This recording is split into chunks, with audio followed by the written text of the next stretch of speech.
Oh, sorry. You good? Anyway, first of all, we'll talk about Jon Jones. What he generally does with this style is he's very long, 6'4". I mean, not as tall for a heavyweight, but he fights kind of here and does a lot of this kind of stuff. And his attacks are very varied. So he'll go this way on the front leg. He'll go here. He'll also bring the head kicks up. He'll fake the takedowns, come in with the spinning elbows. Also, he's grappling. So if Joe goes against the fence, a lot of the time what Jones does really, really well is once he gets his hands together on a double leg, it is so difficult to break that. So he'll be here, he'll set up the double. Once his hands are locked and he starts to pull his opponent away, he almost always finishes the takedown. Then, as we've seen against Cyril Gane, when his opponents sit up, he's got such a strong front headlock from here, sprawling his leg back. When he gets to this spot, he's heavy here, and his ground and pound is some of the best that we've ever seen. Some of the best elbows in MMA, period. Absolutely, really, really devastating with his elbows. Let's have a look. From speculation to strategy, Tom Aspinall isn't holding back when it comes to Jon Jones. Before their potential showdown even gets the green light, Aspinall is already studying every move, every habit, and every weakness, planning not just to survive against Jones, but to break him down at his own game. Today, we're diving into how Tom's approach could dismantle one of the greatest fighters in history before the war even begins. Say modern history, last 100 years. To fight literally for your life, who would it be? Oh, God. You know, I'm a big Ali fan. He was so iconic, and he changed so many things in the world and culture and you know, as far as racism and so many different things go. Ali was such a massive figure in life, you know, not just boxing. Was he the greatest ever? He's one of the greatest humans ever. That's a fact. But that's not the question. As far as he did lose 3 times. I know. Jon Jones, who's in the UFC still, has never been beat. I know. This guy has beat everybody. And when you talk about real fighting, you know, when you talk about who the baddest man on the planet is, when you talk about that, the real definition of what that means, you throw 2 guys in a room and who comes out? Yeah. Okay? That's the baddest man on the planet. Jon Jones's genius isn't just in his tools, but in how he uses them. Every move is calculated. His low kicks aren't just for points. They chip away at your foundation. He mixes up rhythms, fakes shots, and hits you with surprise high kicks. Once he senses hesitation, he strikes harder. Whether it's trapping you in the clinch or dragging you to the mat, he's patient, wearing you down. On the ground, he suffocates with heavy pressure, tight headlocks, and brutal elbows. Against Cyril Gane, Jones didn't chase. He broke Gane mentally before he could even start. That's the real danger with Jon. He doesn't just beat you physically, he breaks your will. But that's where Tom Aspinall flips the script. Loves that he's doing.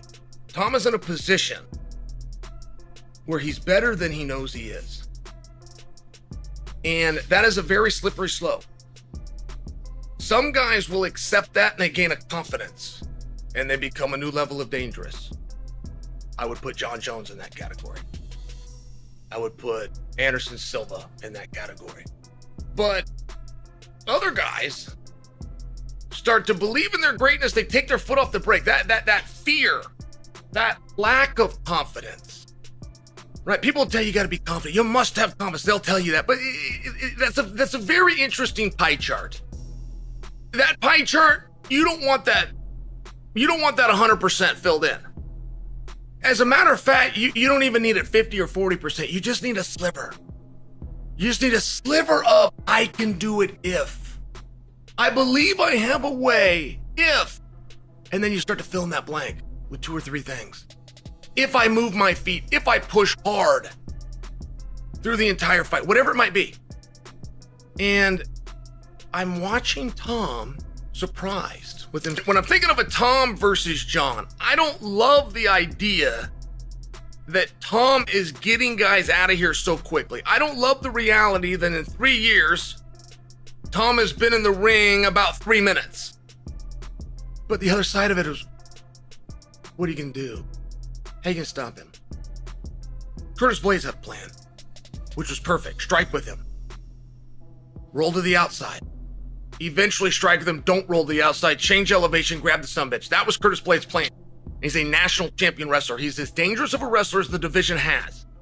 And that plan did not make it. Tom isn't like the others who froze up or second-guessed themselves. His entire game is built on speed, unpredictability, and explosive reactions. Exactly the weapons needed to disrupt Jones's layered attacks. While Jones is trying to chip away at your base with low kicks, Tom's footwork and reflexes can make him a ghost, slipping in and out before John even sets the trap. When Jones fakes and looks for reactions, Tom's patience and timing can turn those openings against him, exploding forward with his own lightning-quick hands and devastating counters. Sure, Jones is a master there, but Tom isn't dragging around the stiffness a lot of heavyweights have. He's fluid, he's fast, and he's strong enough to fend off those traps and reset the fight back into his comfort zone. Even if it hits the ground, Tom's jiu-jitsu is no joke. He's not a panicked wrestler scrambling to stand up. He's comfortable, technical, and dangerous off his back and in transitions. You know when I thought the fight turned against you?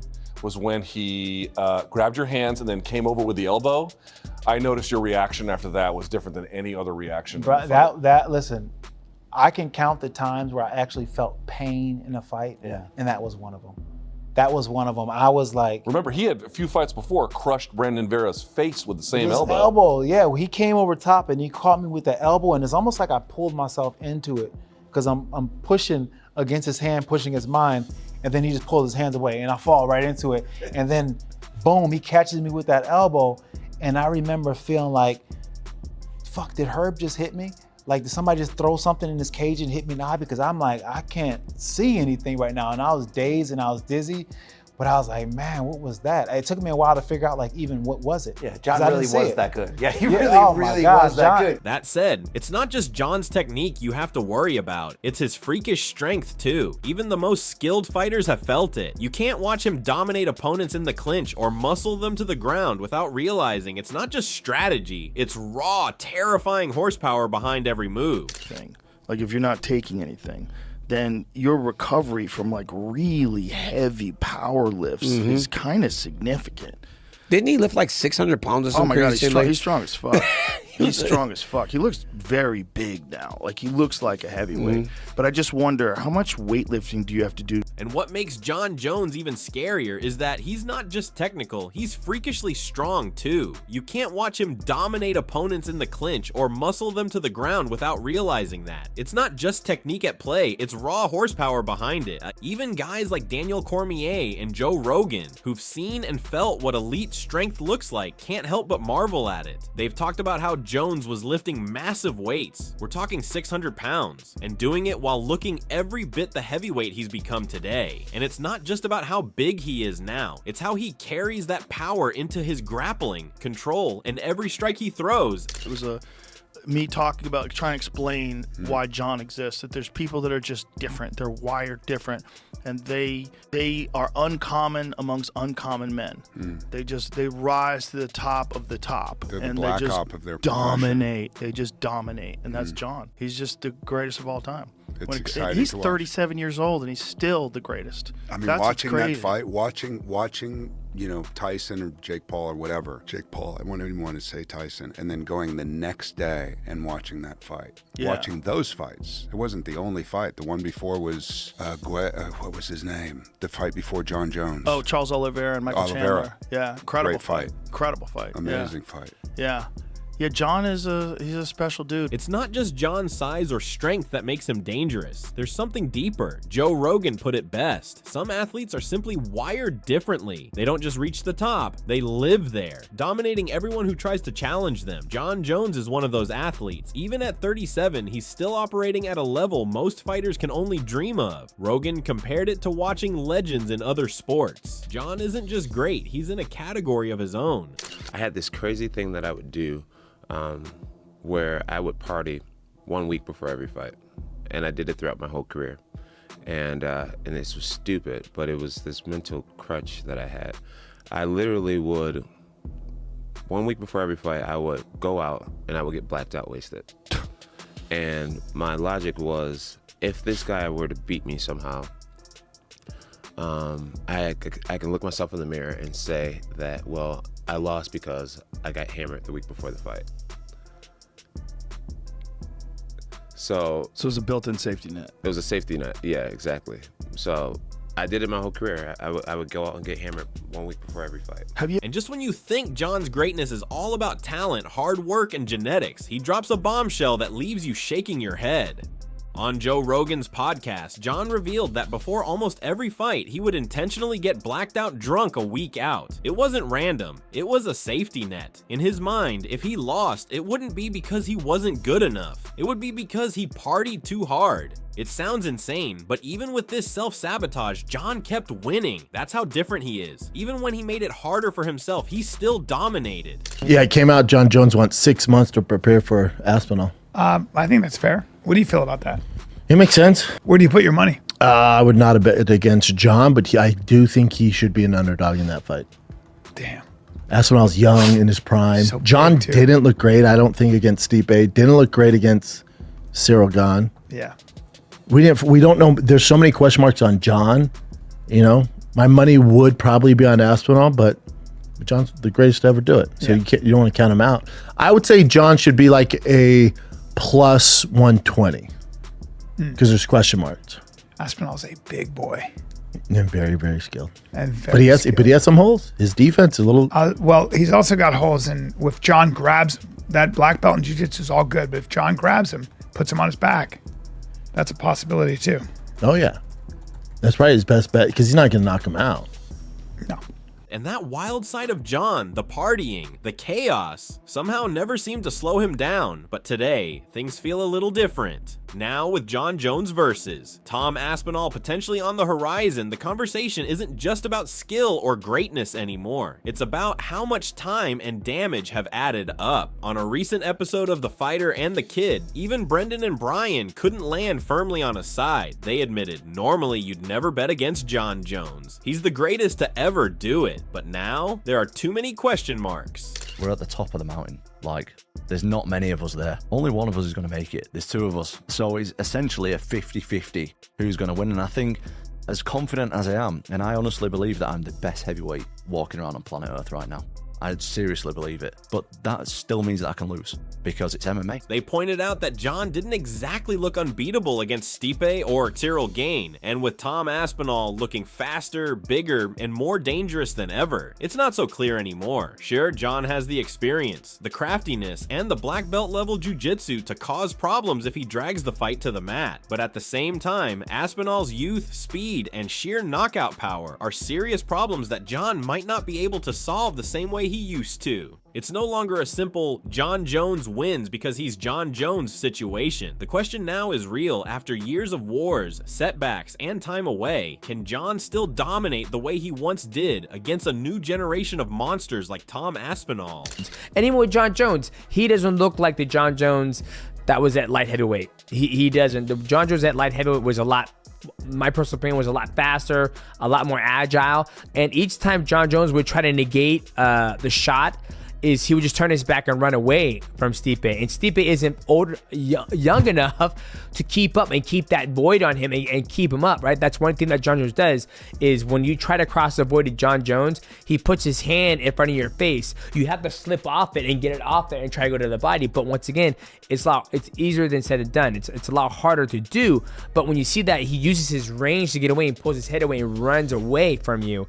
So John Jones' tactics of negating the fight isn't really, it's more of just up, run, and then he resets. Up, runs, and resets. That's how I see it. So Stipe would have to stay on him, but Stipe isn't at that level that he was when he was younger. And I think he can say the same thing. You saw when he got done, he was like, I'm fucking done. I'm retired. Thank God. Yeah, he's 42. You hear DC like, oh man, Stipe is slow. He's fucking 42.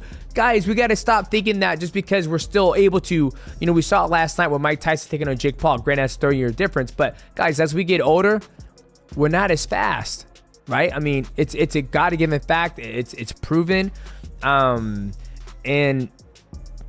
it is what it is. It's not just fans feeling it, even legends are speaking up. Demetrius Mighty Mouse Johnson, one of the greatest ever, weighed in and didn't hold back. He said Tom Aspinall has the speed, athleticism, and power to give Jon Jones problems, not someday, but right now. According to Mighty Mouse, even the Tom we see today could beat today's version of Jon. And he didn't say it casually, he said it with real confidence. When you listen closer, it makes sense. This isn't the same Jon Jones who tore through light heavyweight years ago. Back then, Jon was faster and sharper. Now, at heavyweight, he's still dangerous, but a little slower and less explosive. Mighty Mouse also pointed out that when opponents close the distance, Jon doesn't counter like he used to. He uses his reach to keep them away, and if they get too close, he turns his back, runs, and resets. It's smart, but it shows he's managing fights differently now, and while that worked against a 42-year-old Stipe Miocic, still a legend, but clearly past his prime, it raises a real question. What happens when Jon faces someone like Tom Aspinall? And of course, it's been pretty interesting, all the stuff that Jon Jones has been saying to the media this week, and I'm sure there's more to come, but check out these. You're beating guys who aren't even champions, and you consider yourself a champion. He's not a champion. So Jon said I need to fight more champions, but this is the problem I've got.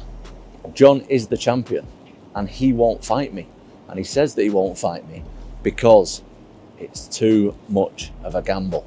Aspinall to me is no different than an Owen St. Prude or Dominic Reyes or Anthony Smith, like just another up-and-comer that's exciting right now. And I'm not into gambling my legacy for what's exciting. And Jon, if you're not into gambling your legacy, that to me sounds like you're scared of losing against me. Someone young, explosive, who can close the gap, can keep up the pace, and won't get left behind when Jon tries to run and reset.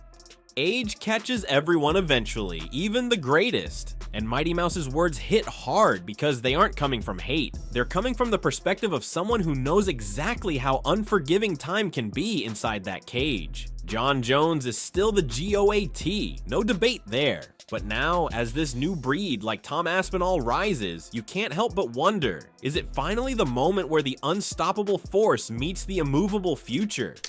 I interviewed Tom Aspinall in London. Another one. He wants to fight Jon Jones. He wants to fight everybody, man. He thinks he'll beat Jon Jones. Yes, he does. I love it. I love that. And a young, aggressive, talented heavyweight that he actually wants to fight all the best. The problem in this business is you have guys that say a lot of things publicly, but behind the curtains don't mean it. You know, don't really want these fights. Tom Aspinall is not that guy. Tom Aspinall wants to fight all the best in the world, and I love that. How good is he? Very good. We're going to find out, though. You know, we make this Jon Jones fight, and obviously a fight like that for a young, talented heavyweight, you know, and if he can win, he can beat Jon Jones, it's life-changing. When it comes to Tom Aspinall, even Dana White is all in on him right now. Tom's not just talking, he's actively chasing a fight with Jon Jones. No fear, no games. In a sport where a lot of fighters talk big but move carefully, Tom's boldness stands out. Whether it's London, Vegas, or anywhere else, the buzz around Tom isn't just hype anymore. It feels like a new era might be coming, and if that fight gets made, that's when legacy, power, and the future of the heavyweight division collide like we haven't seen in a long time. Yeah. Aspinall's a freak. Like, I've seen a lot of heavyweight, even Francis, who's like the greatest, scariest power striker I've ever seen in the heavyweight division. No one's scarier than Francis. Francis does not move like Tom Aspinall. Tom Aspinall is significantly faster than every other heavyweight. That's a real problem. That's a real problem. But Jon has been used to fighting guys like Alexander Gustafsson, guys who are really fast at light heavyweight. So the speed is not going to be as much of an adjustment. Like, Jon's used to really fast people. He fought Lyoto Machida when Machida was in his prime. Machida was a lightning bolt, man. And he caught Jon a bunch of times. But then there's the thing of getting caught by Lyoto Machida is not like getting caught by 255-pound Tom Aspinall. When you really break it down, it's not just Tom's confidence, it's what he brings to the table. People like Joe Rogan, who know the fight game inside and out, say Tom Aspinall isn't your typical heavyweight. Joe's seen monsters like Francis Ngannou, yet Tom stands out, not for raw power, but for how he moves. Most heavyweights are slow and heavy-footed. Tom moves like a middleweight trapped in a heavyweight's body, fast, slick, and light on his feet. That's not just dangerous, it's a nightmare for anyone facing him. Sure, Jon Jones has handled fast guys like Gustafsson and Machida before, but getting clipped by a quick light heavyweight is one thing. Getting clipped by a 250-pound Tom Aspinall moving like a bullet, that's a whole different threat. It wasn't a perfect fight by Tom. Curtis was actually fundamentally doing some things a little bit better than Tom, and Tom is so powerful. One thing about Tom is these boys he's putting down, these are the big heavyweights. Tom's still touching these boys one time. Mike Tyson had a hard time putting down the heavyweights that were 240, 250, 260. These are the guys that Tom is touching one time. This is a shocking power, guys. When I'm thinking of a Tom versus Jon, I don't love the idea that Tom is getting guys out of here so quickly. In 3 years, Tom has been in the ring about 3 minutes. But the other side of it is, what are you gonna do? How you gonna stop him? Curtis Blades had a plan. He's as dangerous of a wrestler as the division has, and that plan did not make it out of the first round. It's not just Tom's speed that's turning heads, it's his shocking power too. Chael Sonnen pointed out that even though Curtis Blades was doing some things right in their fight, it didn't matter. Tom only needed one shot. Blades, one of the heavyweight division's best wrestlers, got finished in the first round like it was nothing. Chael even compared Tom's power to Mike Tyson's, saying Tyson sometimes struggled to drop 240-pound heavyweights, while Tom touches guys once and they're out. That kind of raw power, combined with his speed, is rare. I'm not the best boxer in the world. I'm not the best grappler in the world. I'm not the best wrestler in the world. I've not got the best fitness in the world. I'm not the strongest guy in the world. But put it all together, and as a collective, I do that as good as anybody. With all that, and the speed, the power, the fearlessness, could Tom Aspinall be the one to dethrone Jon Jones? Drop your thoughts in the comments.